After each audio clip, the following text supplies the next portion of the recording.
করছেন, কারণ আমাদের মারাত্মক অপেক্ষা করতে হয় যে এই 6টা শিশু কেন মারা গেল, সেটা তো মানুষ এটা নিয়ে আপনারা বোধহয় ইতিমধ্যে প্রথম যে ব্রিফিংটি হয়েছে সেই ব্রিফিংয়ে আমাদের এডিজি অ্যাডমিন মহোদয় আপনাদেরকে বোধহয় একটু ব্যাখ্যা করেছেন যে এই পোস্ট যে অপারেটিভ ওয়ার্ডটি থেকে শিশুদেরকে ওনাদের যে চলমান সেবার যে সিস্টেম, সেই সিস্টেমে ওনারা কিন্তু এখানে কোনো বাচ্চা ওনারা যদি সাসপেক্ট করেন যে একটু খারাপ হচ্ছে, তাহলে কিন্তু ওনারা এনআইসিউতে পাঠান 5 তলায়। তো আমাদের কাছে মনে হয়েছে যে এই জায়গায় এই যে একটা ট্রানজিশন, এটি একটি দুর্বলতম দিক। আমরা এই বিষয়টি আমাদের নজরে এসছে এবং আমরা যে কমিটি আছে কমিটিকে ইতিমধ্যে আমরা এই বিষয়টি তাদেরকে নজরে আনবো। হতে পারতো যে ওনারা যদি এখানে চিকিৎসকরা এসে সেবা দিতেন কিংবা ওই সময় যদি আনতে পারতেন, তাহলে হয়তো বা সেবাটি আরো ত্বরান্বিত হতে পারে। এই মুহূর্তে আমরা যা সরঞ্জামে দেখে গেলাম, আপনারা জানেন যে এখানে কিন্তু ল এনফোর্স কর্তৃপক্ষ ইতিমধ্যে কাজ করছে, আমাদের একটি সিআইডি টিম কাজ করছে, বিশেষ করে রুমটির কারিগরি দিক এবং অন্যান্য এভিডেন্স তারা জোগাড় করছেন। এবং আমি যতটুকু জানি আমাদের মাননীয় মন্ত্রী স্বাস্থ্য ও পরিবার কল্যাণ মন্ত্রণালয় ওনার ইতিমধ্যে স্বরাষ্ট্র মন্ত্রণালয়ের সঙ্গেও কথা বলেছেন এবং সংশ্লিষ্ট বিভাগগুলোর সাথে কথা বলেছেন, এবং আমাদের স্বাস্থ্য ও পরিবার কল্যাণ মন্ত্রণালয় কিংবা অধিদপ্তরের বাইরেও অন্যান্য এজেন্সিরা কিন্তু কাজ করছে।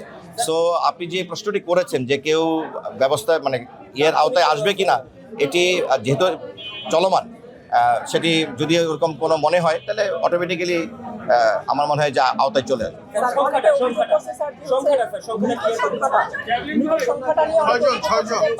মৃতের সংখ্যাটাই আমরা সরজনে যা দেখেছি এবং রোগীর স্বজনদের সঙ্গে যে কথা বলেছি, ওনারা কিন্তু 6 জনের কথাই বলেছেন।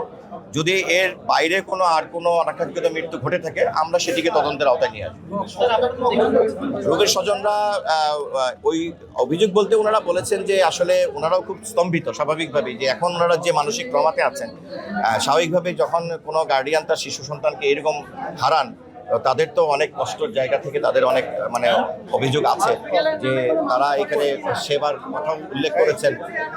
এবং বিশেষ করে এই জায়গাগুলোতে তো আসলে ভিজিটর রেস্ট্রিক্টেড থাকে, তো স্বাভাবিকভাবে পুরুষ গার্ডিয়ানরা হয়তো যথাযথভাবে ওইসব জায়গাগুলোতে প্রতিদিন একটা নির্দিষ্ট সময়ের বাইরে হয়তো বা যেতে পারে, তাদের কিছু কষ্টের জায়গা আছে, সেইগুলো ওনারা আমাদের সাথে শেয়ার করেছেন। আমরা তদন্তের স্বার্থে সেইগুলো আমাদের কমিটিকে রিপোর্ট করবো, সেইগুলো আপনারা তো বুঝে নিয়ে তদন্ত করে গেলে সবকিছু যদি আপনাদের কোনো ব্যবস্থা গ্রহণ করা হয়েছে কিনা প্রাথমিকভাবে ধারণা করছেন। আরে ঈদ লাগছে মনে, খুশির জোয়ার সবখানে, আরে ঈদ লাগছে মনে, বিকাশ পেমেন্ট সবখানে। কাছ থেকে জানতে চেয়েছি, রোগীর স্বজনদের কাছ থেকে জেনেছি, রোগীর যে গার্ডিয়ান যারা, বিশেষ করে আমি 6 জন যে শিশু আমরা হারিয়েছি, তার 4 জন বাবার সাথে আমার কথা হয়েছে। আমরা যারা অধিদপ্তর এবং স্বাস্থ্য পরিবার কল্যাণ মন্ত্রণালয় থেকে আমরা যে কর্মকর্তারা যা আসছেন, আমরা তাদের সঙ্গেও কথা বলেছি।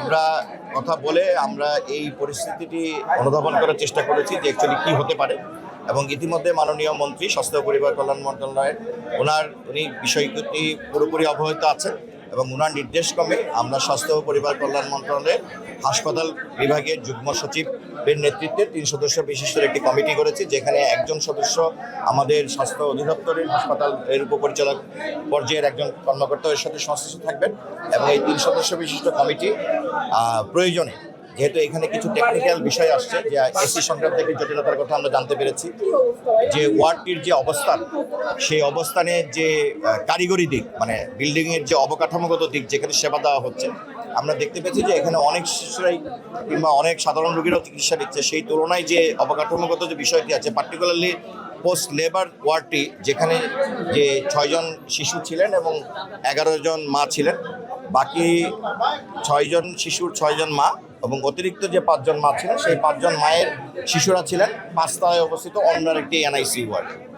তো এর কারিগরি দিকটিও আমাদের নজরে এসছে। এই জন্য আমাদের যে উচ্চ ক্ষমতা সম্পন্ন যে কমিটিটি করা হয়েছে, সেই কমিটিটিকে আমরা লিবার্টি দিব যে এখানে তাদের টেকনিক্যাল প্রয়োজনে, কারিগরি দিকের প্রয়োজনে অথবা এসি সংশ্লিষ্ট বিষয়গুলোতে কিংবা ইলেকট্রিক কোনো বিষয়তে এক্সপার্ট যদি প্রয়োজন হয়, তারা ওখানে কোঅপ করে নিতে পারে।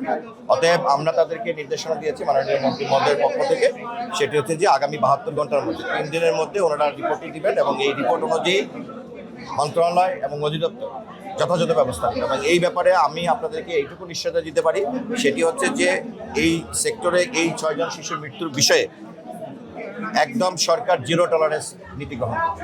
এখানে দোষী ব্যক্তিদেরকে কোনো রকম ছাড় দেওয়া হবে না। তদন্ত কমিটি রিপোর্ট দিবে কবে? 72 ঘন্টা।